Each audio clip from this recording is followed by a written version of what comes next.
Hello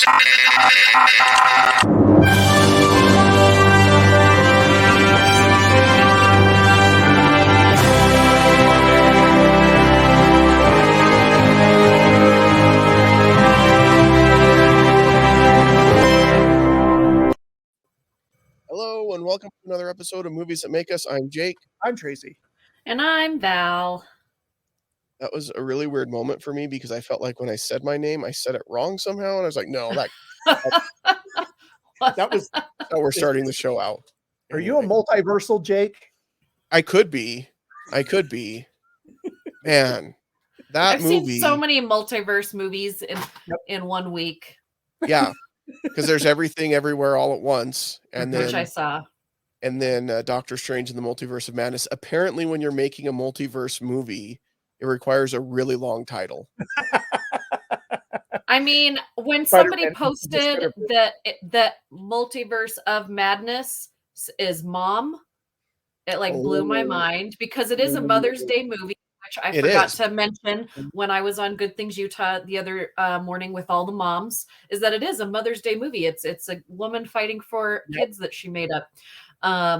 But I watched Multiverse of Madness, and then I went and saw everything, and then I watched Multiverse of Madness again. So I sandwiched it into this thing, and now I'm getting ready for Top Gun, which I am seeing on Monday night. Oh, I'm jealous. I am taking my dad. Surprisingly excited for Top Gun. Like, I love the original Top Gun. And I have no idea what to expect from this sequel, but the previews look really, really good. And the early a few of our friends. Oh, sorry, go. Good. I was just going to say they screened it at CinemaCon for all the theater people, owners and such, and it got great word of mouth already. So, yeah, some of our film critic friends here from Utah went to CinemaCon, and I just saw their reactions on the social media. Again, I'm not deep diving into anyone's reviews until I see it, but just the general consensus of comments is that it's been worth the wait. So I even talked to someone about it at the checkout line in Smith's today. I was minding my own business, putting my groceries in the bags. He was minding his own business. And then the guy who works there that just kind of oversees the people bagging their groceries, we all got in a discussion about Top Gun and how excited we all are about it. And then we left each other never to be heard of again. But it was a moment. It was a moment that I will have right here. Somewhere there's another multiverse where that moment has led to something significant. It starts a new We don't know what, but that's how it starts. That's where it splinters off. I have some really big news that I think both of you are going to be really excited about. Tonight, in 3 hours, I am playing my very first game of D&D. Wow. Whoa. We are going to my sister's house, and Dave has put together a one-off game. So my family, my sister, her husband, their kids. So their kids already play D&D. They started playing last year. And so we're all going to play and eat hamburgers and do all that stuff. But it's going to be my first time. I don't even know what to expect, what to do. Dave's been spending days putting storylines together. Won't tell me who my character is yet. Text my sister some random... No, he texts my sister a random thing answer this question. Are you, easily upset and frustrated? Are you like all these character descriptions, and didn't tell her why. He's like, I just need you to pick one of these. And I'm like, well, who am I? And he's like, not telling you. I'm like, oh. Interesting. Yeah. So you don't get to pick your character in this version of D&D that you're playing in this round. Well, I'm excited to learn more. I want to hear a recap of this. Yeah. Oh, you will. I've definitely learned.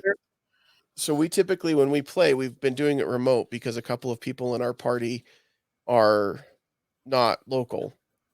And we had an opportunity a few weeks ago where all of us were together and we played in person, and it was much, much better in person. So it goes better in person with food. It was just really great. So I'm excited for you, Val. I think it'll be fun. Most things are better in person. I think that we're better in person with food also. That's so true. we need to do that like once a quarter where we actually meet and eat and talk movies live. I'm down with that. We can definitely right. do that. But you know, We can there is a definitely do Dungeons and that. Dragons movie coming. I know this. I Chris know. Pine. There's a huge cast in that movie yeah. of people that I didn't think would be in this movie, but yeah.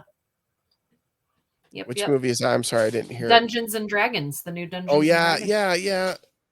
I don't know what to think of it yet until I see more than just the title.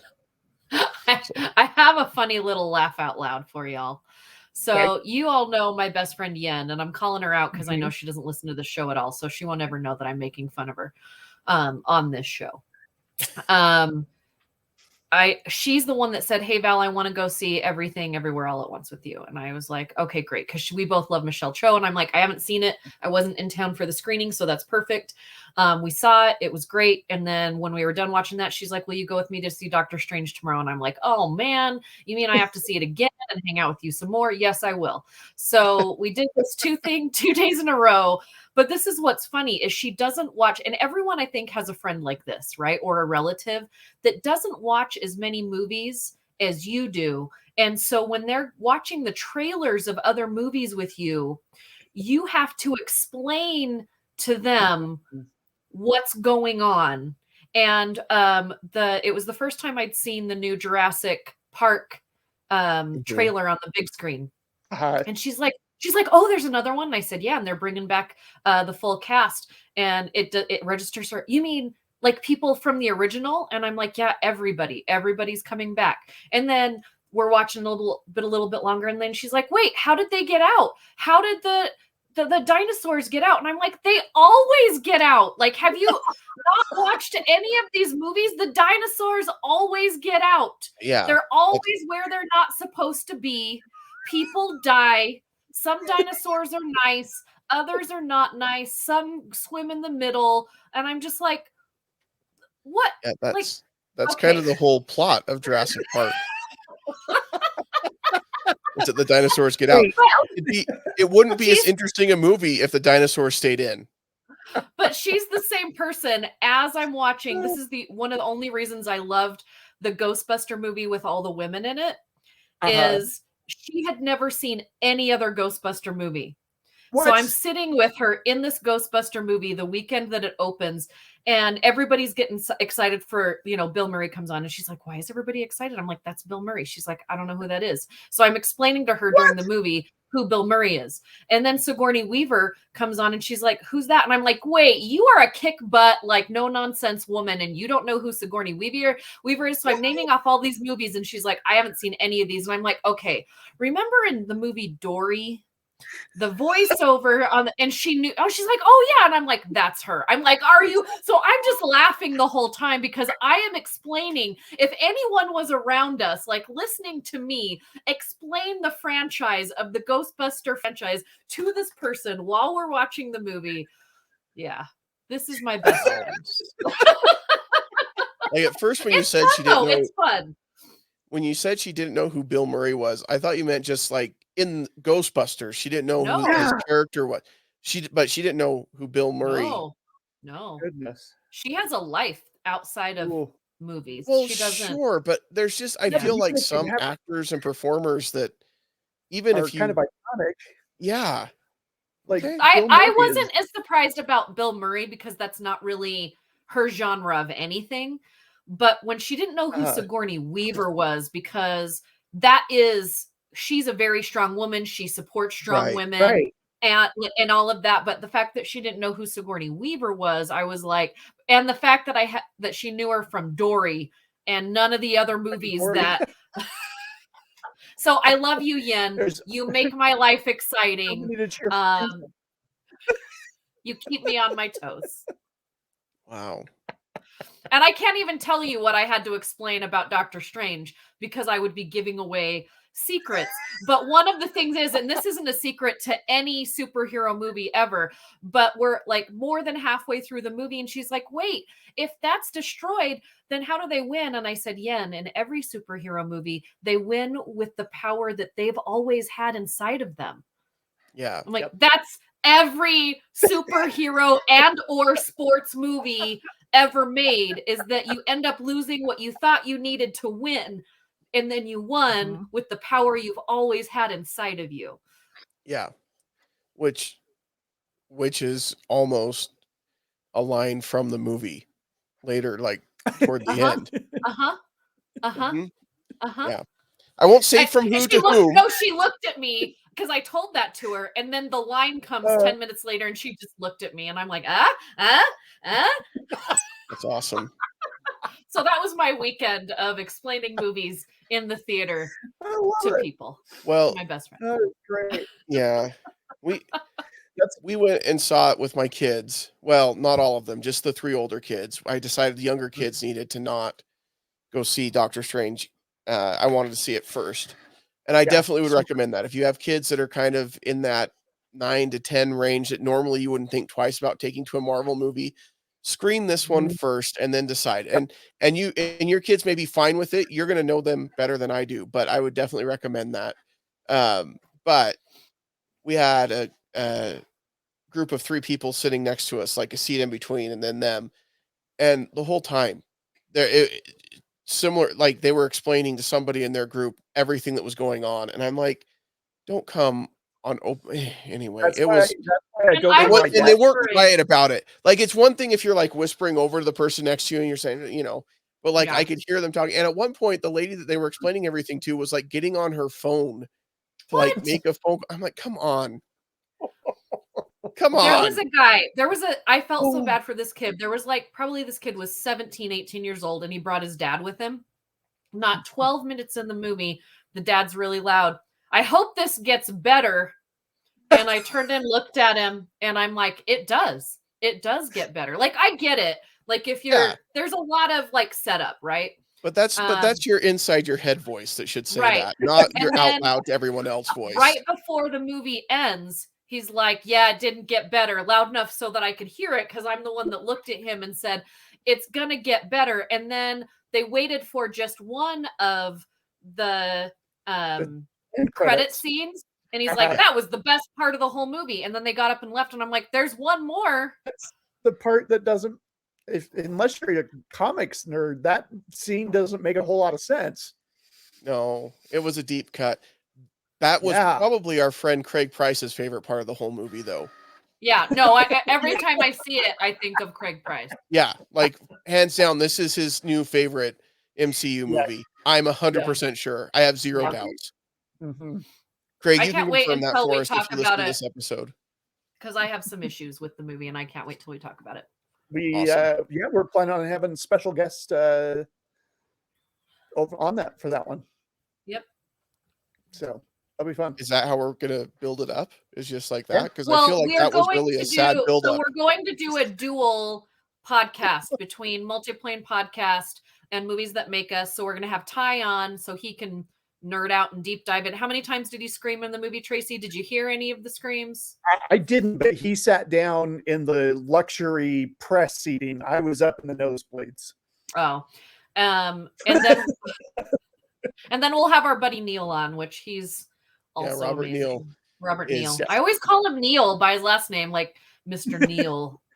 Yeah, he's Mr. Neil because he dresses so nice. I feel like I gotta call him a Mister. He was in the full Nick Fury. Nick Fury. I almost said Nick Cage. Yeah, I know. And I kept trying to go there too. And I'm like, nope, that's not right.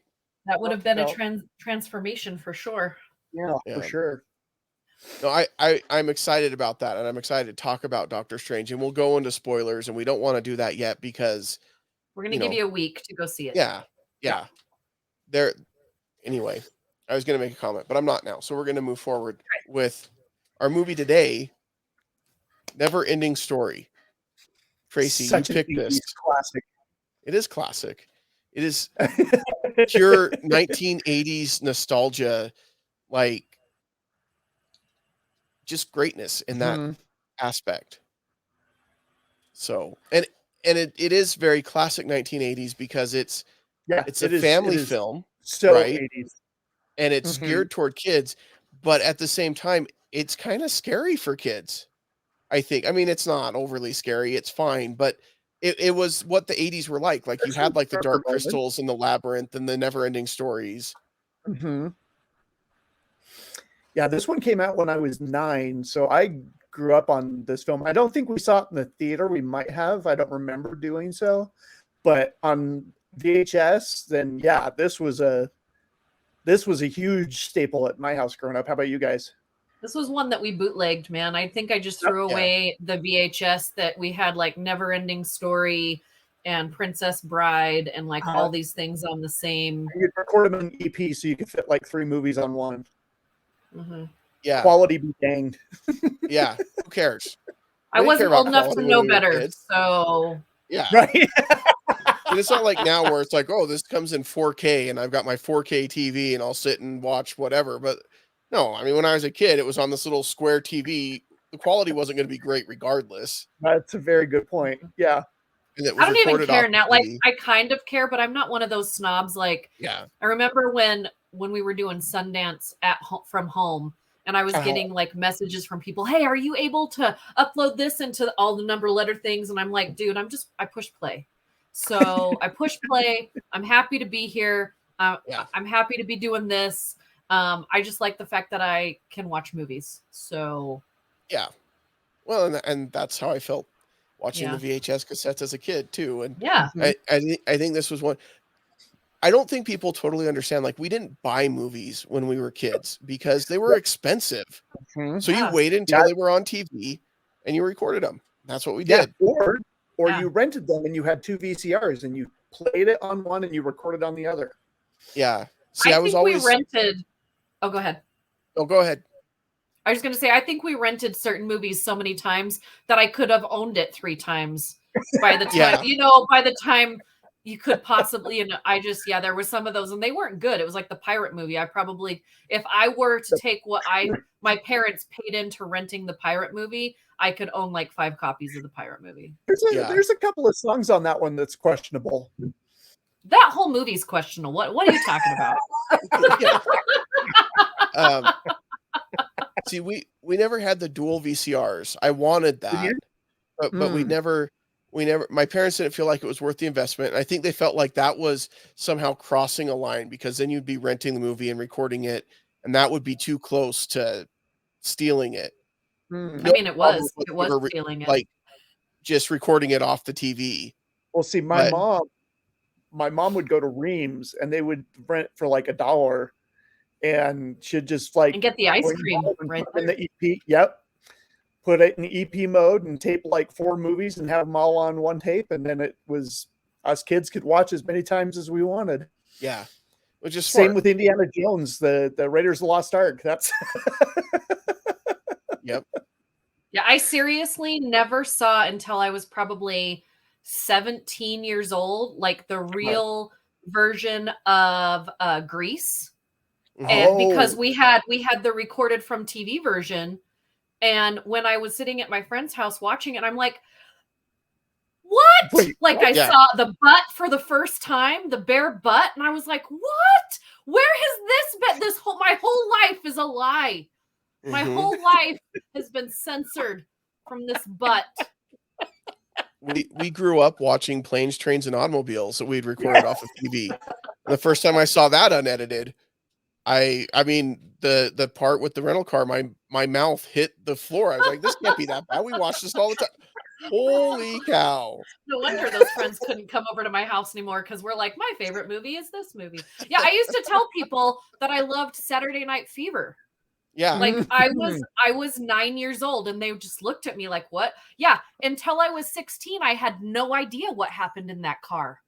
I was like, yeah, it's a movie about dancing. Well, it was such a I watched Flashdance. Yeah. But the thing is our parents didn't have to worry about it because it was on TV and they knew it was fine. Right. They're like, oh, it's on TV, it's fine. And so there's Val watching Flashdance again. Yeah. But it's fine because it's fine. It's the TV version. Oh, okay, then it's fine. She doesn't know what a stripper is. She just thinks they're dressing up and dancing and yeah. Yeah, I had no idea. I had no idea. I was like, she's awesome. Thousand- She works with her hands and then she goes and takes showers on stages. She's cool. When I grow up, I want to be that. Yeah. Listen, for a lot of years, I felt like I always thought the line ended with yippee-ki-yay, monkey uncle. And that is not how the line goes. My favorite TV dubbing is Snakes on a Plane. And Samuel L. Jackson says, I'm tired of these monkey fighting snakes on a Monday to Friday plane. Monday to Friday plane. This plane doesn't fly weekends. Yeah. And our kids my kids won't know the magic of TV edited movies, that like you could watch these cool R-rated movies that you couldn't see otherwise and not worry about the content or getting in trouble with mom and dad. They just watch the hard R-rated movies now. That's all they do. So no. One last story before we get back. So one of my daughter's favorite movies, White Chicks, growing up. She just loved White Chicks. And we had it's a judgment-free zone. She loved White Chicks. She just thought it was so funny and entertaining and whatever. And then I don't know, we scratched the DVD or whatever. So my brother-in-law decides to get her a new DVD for Christmas of it, gets her the director's cut version. I didn't think anything of it. And I walk in and they're sitting in a bedroom where she's maybe still around like 10. And there's all these toys laying all over this bed. And I was like, oh my gosh. And I'm like, I know she doesn't know what they are, but I don't want this. And so that was lost. I don't know where it went. I am so sorry that we can't find it. I love that one of her favorite movies was White Chicks. And like I said, this is judgment free. It's not like it was Sharknado or something like that. I wish I had the producer skills to mute you right now. Yeah. Thank you, Val. We have not yet, after 3 years, given Tracy the capability to push any of the buttons because we don't trust. And I have stated this, and I'll state it again. I don't think they're good movies, but they made me laugh. I know. I know. But when somebody talks about a bad movie, I feel like that's just always an opportunity to get a little dig in there on the 100%. Sharknado. I just think it was random that an 8 to 10-year-old was like, White Chicks, let's watch it again. But then I was like, Flashdance, so whatever. Yeah. It's all showers on stage. That's cool. So with this movie, though, the Neverending Story, I'm pretty sure there wasn't really anything they needed to cut out of the theatrical version for TV because there's nothing really inappropriate in this. Just so everyone's aware, if you've never seen Neverending Story, it's really a tame movie. The director's cut, I don't know what happens in that. I don't know what toys make an appearance or anything like that, but I think it's probably still pretty tame. It's interesting too because the director did Das Boot, which have you guys seen? Yeah, not even the same kind of movie. So good. Totally different. Yeah, and then he comes and makes this one, and this is his first English film. But I mean, he had a string of hits for a while. He had In the Line of Fire, Outbreak. He had he did Air Force One. I'm trying to think of some of the others, but yeah, he had a string. All very similar to. I like that it's like he just made movies he wanted to make. He doesn't have like a specific genre. But then he hasn't done much for a while, which is kind of interesting. But yeah, Wolfgang Peterson, I like his style. I like his work. I like his name. This does make me think of Labyrinth in a lot of ways, Jake, and you kind of mentioned that because the kind of creatures that they have, it's definitely not a Henson piece, but you can tell that they were kind of influenced by the Henson company. Yeah, I like this movie more than I like Labyrinth.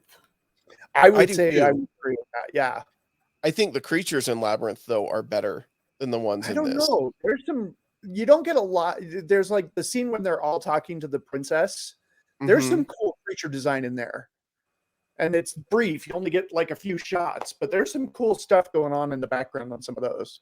There is, but there's also like these butterflies, like these butterfly people that are in there. And I caught this watching it this time around because there's like the big head people and they look really cool. But then there's these butterfly people where it's like they're in this gray like jumpsuit, top to bottom, butterfly wings, and their faces, there's like no makeup or anything. It's just people faces. So it's like they just pulled up the hood and they're like, nope, that's good. Don't worry about makeup. We're just going to go with that. Let's roll. And it just kind of stands out when you see it because you're like, oh my gosh, why did they like do something with their faces? Nope, just people faces. It's fine. But have you guys read the book? I've never read the book. It's long, I hear. I try Some not people to are still read. reading it. Just keeps going. Going. It's a page listen. turn. I listen to most books because I know it's better for me. Yeah. Every time I open a book, I fall asleep. And Hmm. I'm not a good sleeper, but like I open a book and it does something to me and it just relaxes me to fall asleep. Whereas if I listen to a book in the car or where I'm at the gym or whatever, it's better. Okay. All right. I own books that I definitely have read.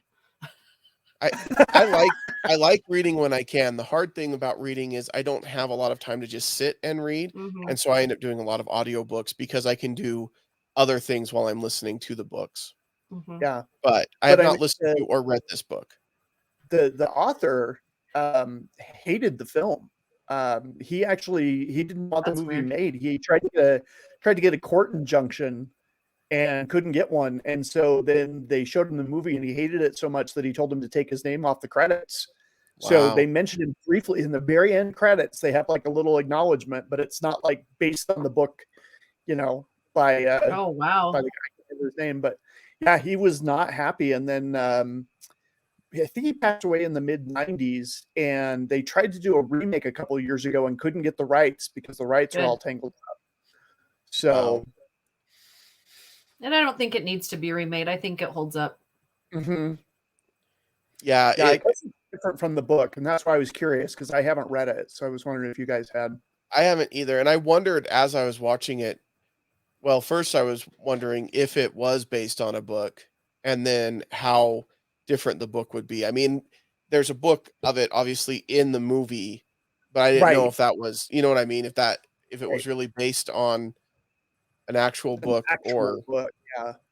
Well, and I didn't so know this until I did a little research. They made 2 sequels, Neverending Story 2 and Neverending Mhm. Story 3, and Jack Mhm. Black is the villain in Neverending Story 3, which I did not Mhm. know about. yeah. I I mean, I knew don't about think you Neverending need to Story know about 2. it. Yeah. I I knew there love was Jack a Neverending Black, Story 2, but I but didn't know about 3. yeah, Yeah. it's forgettable. So 3 is. Yeah. yeah, I mean, I think they both are. I didn't care for 2 either. Like I haven't seen I either keep one. forgetting that I keep forgetting that they were made until somebody brings them up and I'm like, "Oh yeah, I did that. I did I spent time with both of I those things." Yeah, I've seen Neverending Story 2, but I cannot remember. Like, I wouldn't if I watched it now, it would probably be a whole new experience again because I Yeah. just haven't. I don't remember it at all. I do remember this Mhm. one. This was one that stood out to me. And I think we watched it over and over again, and so Mhm. because I of was that, I still remember that one. able But I to don't think 2 had that same impact. I was still able to quote some of the lines from the movie while I was watching it. I'm like, "Oh Yeah. man, this takes me back to when I was 9 years old. This is great." I I was really like it because it was before we got Jumanji and before Yeah. we got all of these other things that are very similar. This was, that movie that brought you into the book. And, when this movie was made, like reading wasn't really like top priority. Like we had the reading Mm-mm. programs at school, but like making a Mhm. movie about a book, I mean, Yeah. it was around the same time that the Hobbit animated Mhm. stuff came Yeah. out, which I remember Yeah. watching those around the same time. But I just thought it was so creative.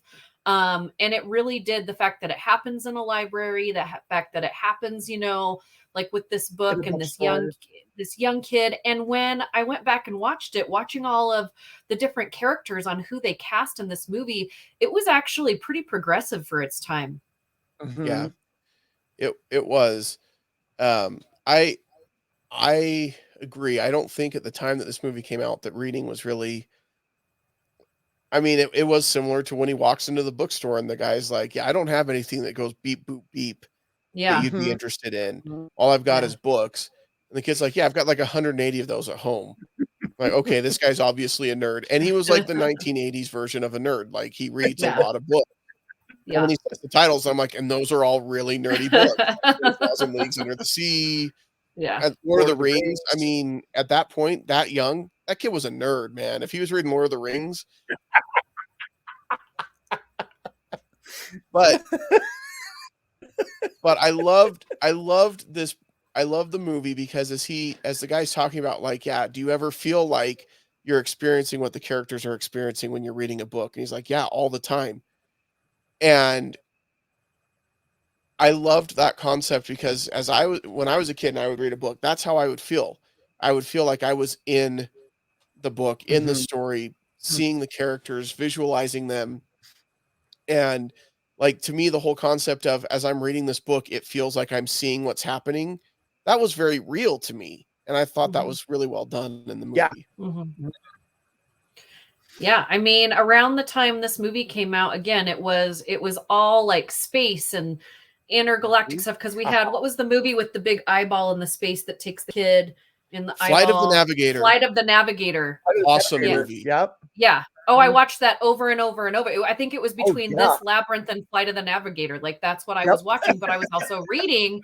I was reading Lord of the Rings and The Yeah. Hobbit. So, surprise, surprise, big nerd, but also watching Michael Jackson every chance I could get. So, yeah, I just think this time and bringing in Michael Jackson, like this was the time of creatures on Hmm. screen, Yes. and Hmm. so all of the movies that we just mentioned are all about creatures. And this movie has some fantastic make believe creatures that you just can't forget, which are so fun. And even I was a little worried watching it again because I didn't want to lose that love and nostalgia that I had Yep. back then, but I Yep. still love Atreyu and I still love like everything, the Outward. rock people, Rock and Rider. Valcor, and like I love him, the rock guy. Like when I remember Yeah. when Right? I was younger, I was just like, I want to be hanging out with the rock guy. And that's like one of the saddest parts of the movie. Like it just makes me So why you cry. pitched the camp here?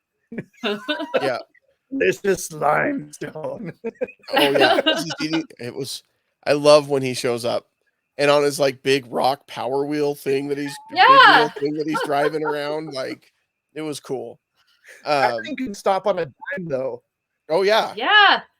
I For mean, something that thing that big just and heavy, it's impressive. it just stops. Yeah. I was And then showing I was showing the preview, speaking of sad moments in the film, I was showing the preview to my kids. I'm like, this is what I'm gonna watch, and wanted to see if they would watch it with me. And it shows Atreyu and he's like riding on his horse. I'm like, yeah, see that horse? Don't get attached, kids. Just don't get attached. Oh. spoiler. Well, listen, I Yeah. wanted to prepare them. That was traumatic for me when the horse It was gets sucked dramatic up as heck. and Yeah. dies and ah I saw a picture of some guy at a convention, and he yeah. was dressed as Atreyu, and he just had the bridle, and then they had like a fake horse head that was laying on the carpet, and people were like, "Too soon, man, too soon." It's a great it's a great cosplay because you can then double it for like if you want to do a Godfather cosplay like Yeah. the next day. Just the horse head. Which which I watched The Godfather this week for the very first time in my life. What? Oh, wow. Why aren't we talking about that? How is your life now? How are you doing? What did you eat directly before and after watching the film? I don't know what I ate right before or after. Well, spaghetti It's was probably what I important. wanted after, you know. It it is a very well done movie. Obviously, I mean, The Godfather, Mhm. everybody knows, is a classic, and it was on Paramount Plus, and I'm like, I really probably should watch that movie, You and gotta I've just watch never gotten Godfather around to it. 2. Yeah, What's that? Godfather 2 Godfather is 2, even man. I haven't watched that one yet, but it's on my to-do list. I do think it 3 is is interesting. not great, but 2, oof, that's a great one. I do think it's interesting that, because I was reading up on it as I was watching it, that Al Pacino was nominated for Best Supporting Actor and Marlon Brando won for Best Actor. and Al Pacino Mhm. didn't even show up for the award ceremony to protest because he thought he should have been nominated for Best Leading Actor. Al Pacino was right. Like, Marlon Brando's in the movie for like 20 minutes total screen time. But he had But the cotton balls in his mouth. yeah, no, he was great in the movie. I'm just saying, like, Al Yeah. Pacino carries the film. Yeah. Yeah. It's I about think his maybe character. next year for Halloween, I'm just going to put a bed with a horse's head in it on my front lawn. That's it. I think There that's you go. perfect. That's all you need. Yeah. Yeah, that scene was intense, man. When he wakes up and he's just like covered in, oh my gosh. Anyway, He's like, yeah. Anyway, horses. Never-ending story. Yeah. I can bring Blood. up I can bring up 3 more movies where horses die if you want me to. I think we're good. I mean, you know, We should have a month of tragic horse stories. tragic horse stories. Oh man. Welcome back to Tragic Horse Story Month. There are some really great movies though with tragic horse stories. Like there is. It truly Like is. horse, not I did say horse and not horse. Well, Yeah, we It's a could whole do that the different next Big month. difference. Yeah. We could do the next one the next month. The other tragic stories. We could put Les Mis in there. Whores and horses, whores and horses on movies Oh that my make gosh. us.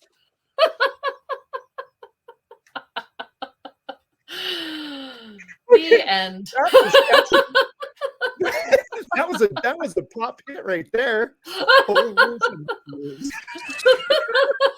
Just because I don't think there's going to be a better segue. Speaking of pop hits, let's talk about the Neverending Story song, the theme song, that I'm sure we're going to hear Tracy sing at some point in this episode, probably toward the end, and I'm excited for it.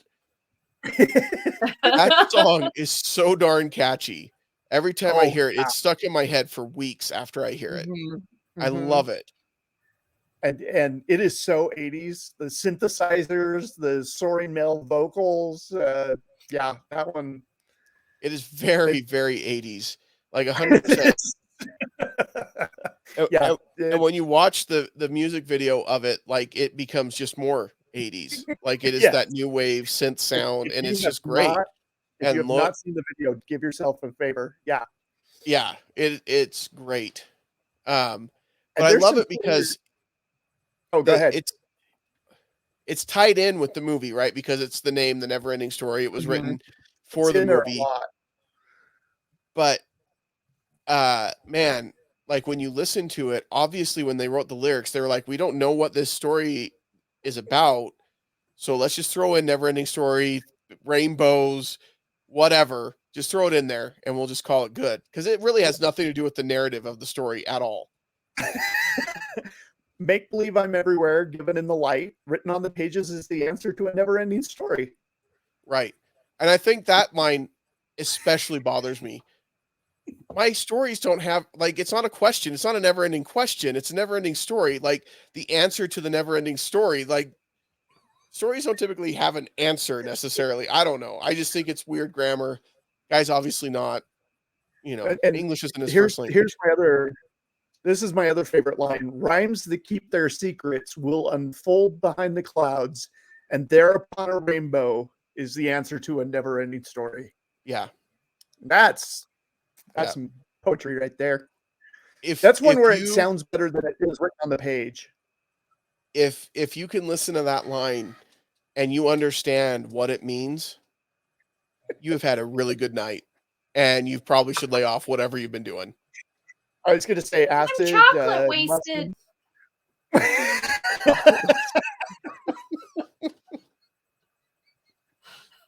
But it doesn't matter. Like, the song is great. The music is great.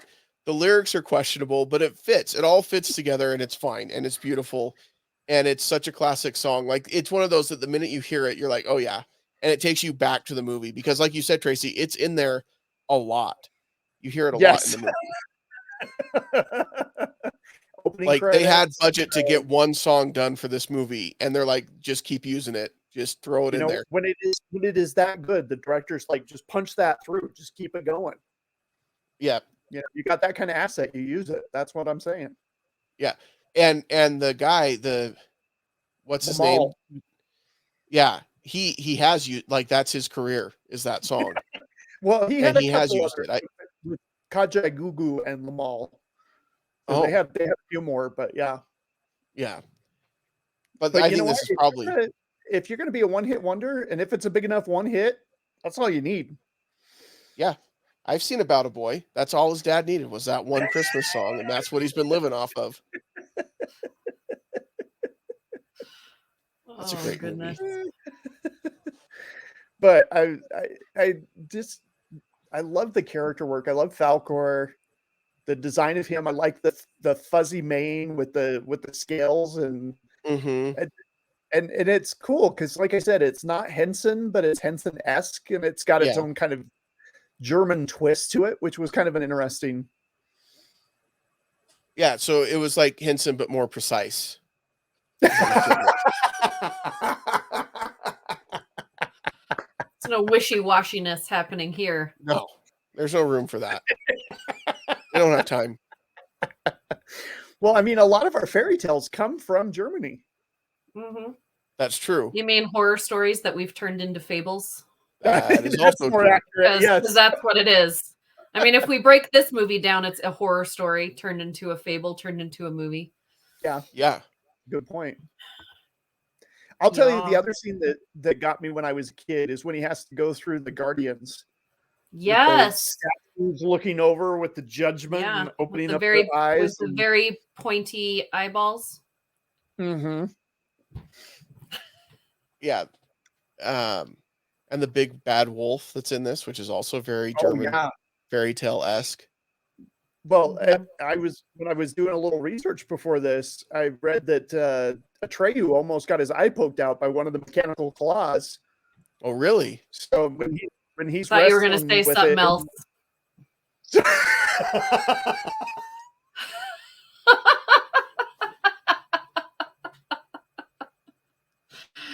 Sorry, keep going. I am so sorry. Keep going. I am so sorry. I am so sorry.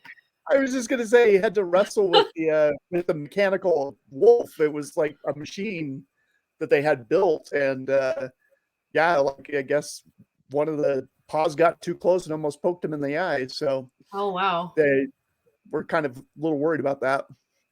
Yeah. One thing that really that I didn't notice before, because like when I used to watch this movie, I didn't think about this kind of stuff, but there really were not a lot of locations on this movie. There was really only like 4 locations on this movie, and then the rest was all on a set, right? On this just like set that they probably had 2 or 3 different, green screens and some props and stuff. But I also, one thing that I tried to look for was the lines from the green screen, and I didn't see them. Yeah. So I just thought, wow, like this. Early. Yeah. I think that's part of what makes it so essentially Holds up. 80s fantasy is the fact that there are only like 4 locations. Because when you think about like Labyrinth and even like Conan the Barbarian, like there's only a few locations, and you can tell that like they weren't going to invest a lot of money into a fantasy movie. They're like, yeah, okay, go do it, whatever.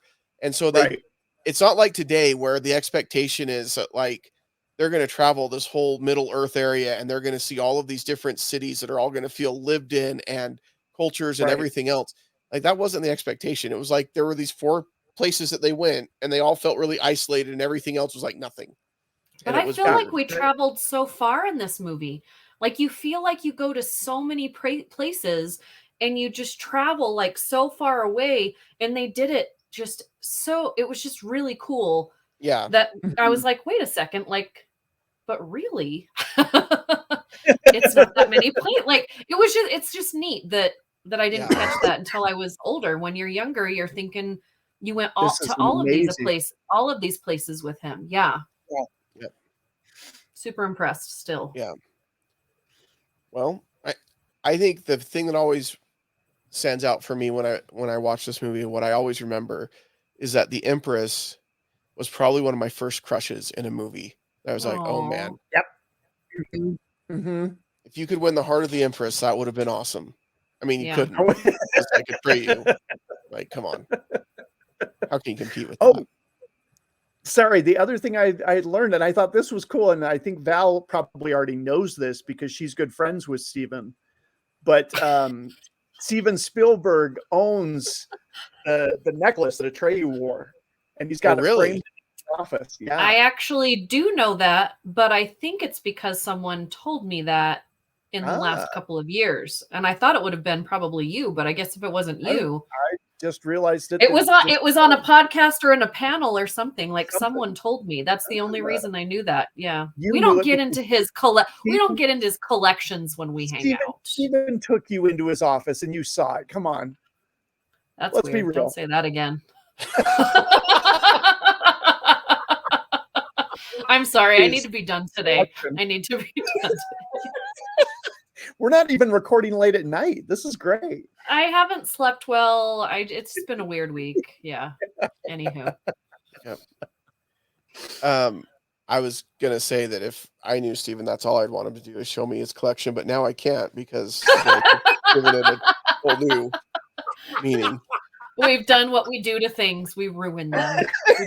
We've ruined it. So now I don't want to see Steven's collection at all. Oh man. Sorry. So man. what do we want to give this as a rating for this movie? Wow, that was really bad. What do we want to give it? Why don't you go first? For me, this movie is very nostalgic. It brings back a lot of memories. I do think though, when I watch it, for me, it does start to show its age a little bit. But it's still a fun movie, and it's still one that I would love for my kids to sit down and watch. I'm going to give it a B+. Solid B for me, man. Solid B. I enjoyed it. I'd watch it again. I enjoyed going back and seeing what I didn't catch as a kid because now, I'm an adult and things suck. And so when you go back and see things and you're like, wait, it doesn't suck. It made my childhood even better. So yeah. Nostalgia-wise, I'd give it an A. Me now, I'd give it probably a B, but I like the practical effects that they have. Yeah. Even the little bit, if they did do green screen, like Val says, it holds up and you can't really tell. We don't get a whole lot of kids fantasy. I mean, you get the Percy Jacksons and a few things, but that's one kind of genre that is kind of underutilized. I think we could use a few more of those. So, but evidently not Neverending Story 3. We don't want to talk about that. No, I would love to see them do more movies like this for sure, because I think kids would really like it. And it would be amazing to see what they could do now with special effects. Although I agree, I love the practical effects, and there's just a certain amount of charm with practical effects. Yeah, I would like to see it do it again, but with practical effects, because I feel like we know everything they can do with regular effects, especially with James Cameron's new movie that's coming out. Yeah. Like if you haven't seen the trailer yet, it's amazing. It looks really great. It looks beautiful. They had us watch it in 3D before we saw Doctor Strange. Like they brought us in as critics to watch it in 3D.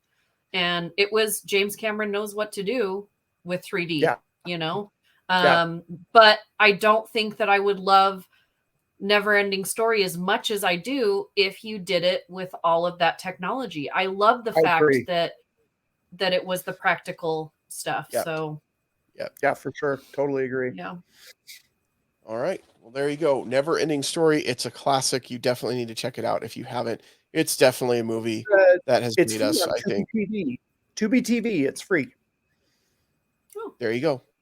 Free on Tubi TV. I bought it for $7 on Apple. So Tubi's not bad. You get like 30-second commercial breaks like every 25 to 30 minutes. Whereas like on Hulu, you get like a minute and a half every 15 minutes. So Tubi's not a bad gig, especially for some of those older movies. It's on YouTube, Google Play, and Apple TV for $3.99. So I don't know how you overpaid for that, Jake, but you did. To rent, it was $3.99 to rent. It was $6.99 to buy. Oh, you purchased it. Okay, I bought for it. Future use. Yeah, so we can watch it again. Wolfgang That might show Peterson, up as a family movie night. Wolfgang future. Peterson is going to get a check in the mail, and he's going to be like, "Thank you, Jake." Yep. Well, Me. I Yeah, asked that they put my name. He'll get like a 60-cent check, and he'll be like, "Thank you." It's not even going to be that. It's going to like 0.3 cents. Yeah. It's going to be like farthings, is what it's going to be. I don't know It's how a royalties shilling. work. It's going to be a shilling. It'll be a shilling. But I it'll gotta be a say, Finnick.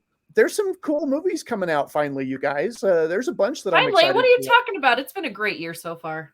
Well, yes, but I mean, just from when we had COVID and everything got weird and shut down, and This we were summer all watching feels more like a regular movie summer. Yeah.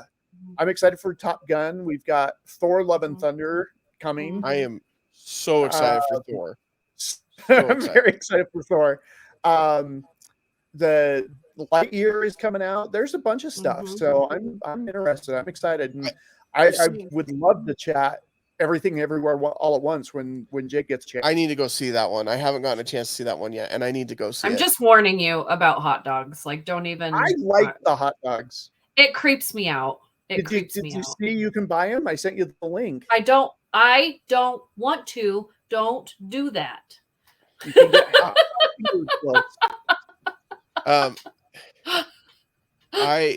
I've seen a lot of criticism about Lightyear, and I've definitely felt a little bit like, why are we making this movie? But seeing the ads for it, I have quite a few kids in my house that are like, we can't wait to go see that movie.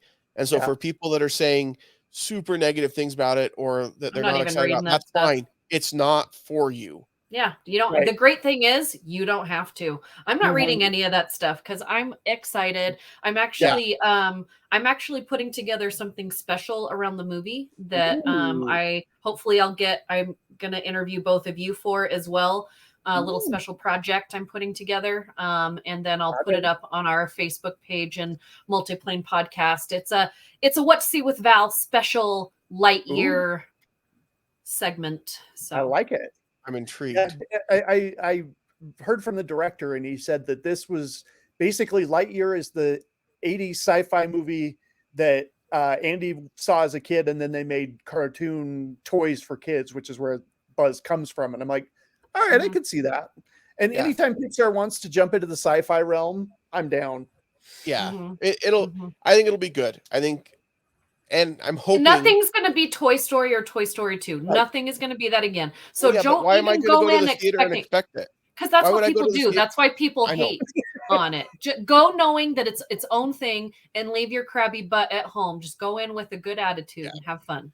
Yeah, I think that one looks good. I am so excited for Top Gun and Thor. Just every time I watch it, just in the trailer, the scene where Star-Lord is like, just look into the eyes of the people you love.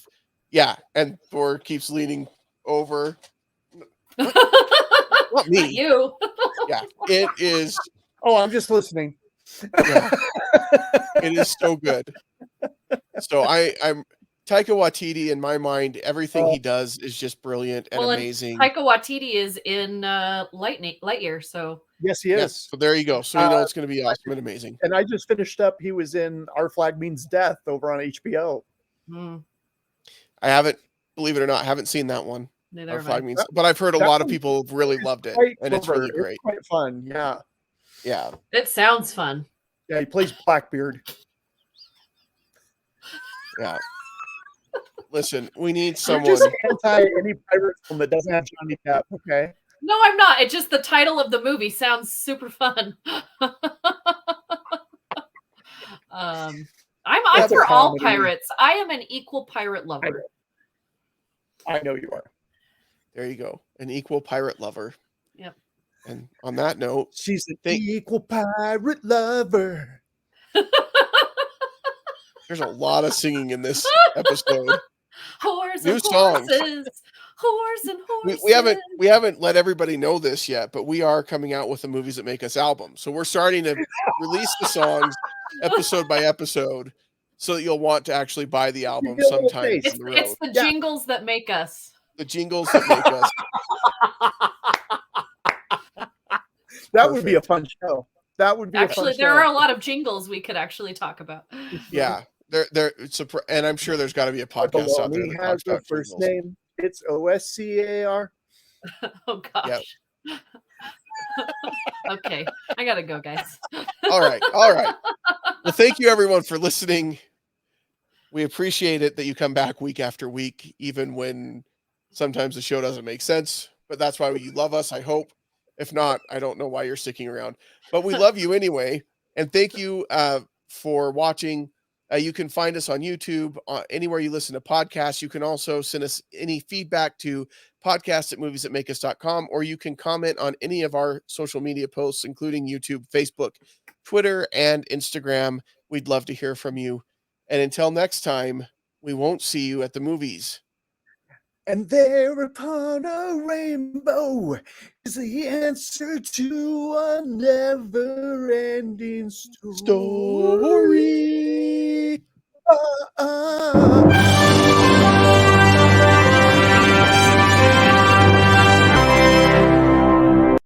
This has been a Stolen Droids Media production.